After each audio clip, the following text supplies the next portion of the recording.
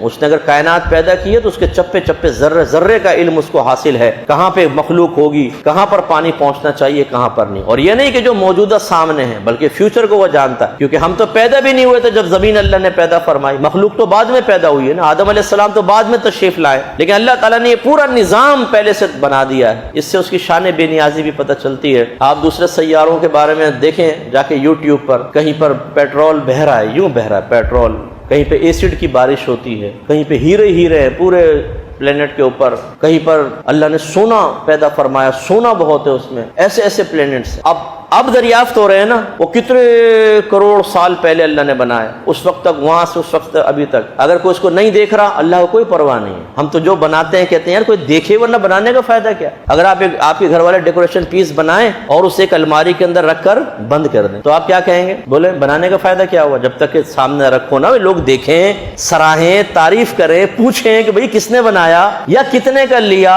تو پھر گویا کہ محنت کا صلہ حاصل ہوا۔ لیکن اللہ کے ساتھ کتنی بے نیاز ہے، آپ دیکھ، اتنی زبردست، اس طرح آپ کو پرفیکٹ نظام نظر آتا ہے۔ دوسرے سیاروں میں دوسرے حساب سے کوئی دیکھنے والا نہیں، کوئی تعریف کرنے والا نہیں، لیکن اللہ کی ذات بے پرواہ ہے، اسے کوئی پرواہ نہیں ہے۔